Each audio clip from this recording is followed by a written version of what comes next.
The mirror didn't lie, but it rarely showed the full truth. Tonight it showed Samantha. Sam stared at his reflection, the harsh angles of his jaw now softened by contour, the tight tension in his shoulders finally released. For years, the simple act of becoming her, pinning the auburn wig, smoothing the simple navy dress, had been the only way to silence the exhausting internal noise of his life as a history major at State University. He ran a hand over the soft fabric of the dress, savoring the feeling of wholeness. He felt competent as Samantha, articulate and completely, perfectly free. The world of deadlines and masculine expectations outside his locked door simply ceased to exist. In this small, warm pocket of light, he could breathe.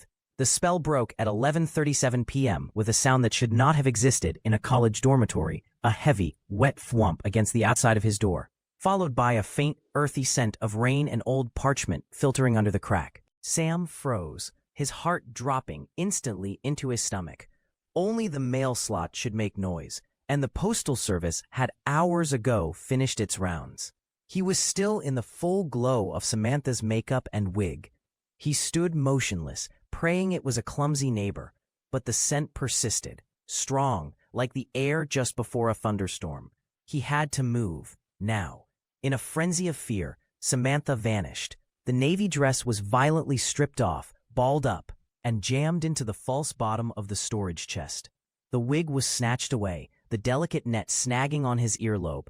He wiped his face with a tissue and quick smear of lotion, desperately trying to eliminate the residue of mascara and foundation before yanking on the familiar, shapeless male clothes over the tight foundation garment he always wore beneath.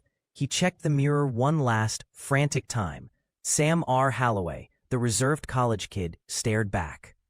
Slightly sweaty and completely panicked, he unlocked the door, yanked it open, and squinted down at the floor. It wasn't a package, not a takeout menu, and certainly not a clumsy neighbor. Lying there was a single envelope, thick as a brick, sealed with dark red wax, bearing an elaborate swirling, unfamiliar insignia. The paper itself felt like aged linen, cool and heavy, but it was the addressing that made his blood run absolutely cold. It was written in looping glowing script, and though he had never given his address outside of the university registrar's office, it was flawlessly addressed to Sam R. Halloway, room 312, North Hall State University, history block, known seeker of true identity. The last line was a punch to the gut. Someone or something had seen him. They knew the truth he worked so hard to conceal. He snatched the letter up, the paper radiating a subtle warmth, and slammed the door shut. He used his dull utility knife to pry the thick wax seal open, inhaling the intense scent of loam and ozone. As the letter finally yielded its contents, it was an invitation, a formal demand, to attend Eldoria Academy, a school of witchcraft and wizardry hidden from the mundane world. The letter detailed a sudden, late-blooming surge of magical potential identified in him. It listed impossible-sounding courses, elemental manipulation, astral projection, and the one that made him pause, theoretical transfiguration. He was commanded to pack 2 semesters' worth of practical clothing and be ready for immediate transport within 72 hours. Sam sat on the edge of his bed, the absurdity of the situation wrestling with the undeniable weight of the ancient paper. Magic, witches, wizards. He had been chosen for a life of extraordinary power. He should be ecstatic, but the cold, tight knot returned when he read the instruction again. 2 semesters' worth of practical clothing, male clothing. The thought of packing up his hidden life, closing the false bottom, and suppressing Samantha for months was unbearable. Samantha wasn't just a costume, she was his courage. Trading her freedom for magical power felt like trading one cage for a larger, more gilded one. He would be trapped in the performance of Sam, under the scrutiny of magical peers and powerful faculty. He walked back to the storage chest, opened the lid, and stared down at the simple navy dress.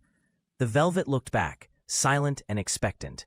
Known seeker of true identity, the magical world, in its strange arcane wisdom, hadn't just seen Sam Halloway, the failed history student. It had seen his desire to become something else.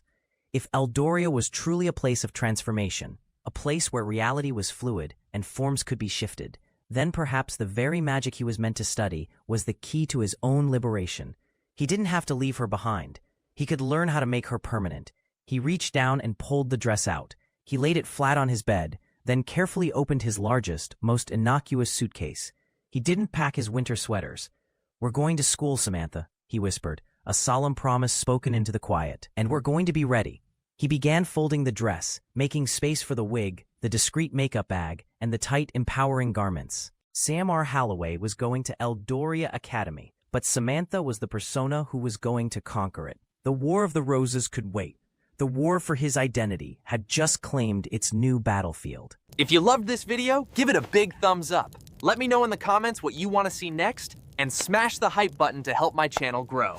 Don't forget to subscribe and click the bell so you don't miss the next video. You can jump to it right here. And remember, this channel is about building a safe community and becoming Lacey together.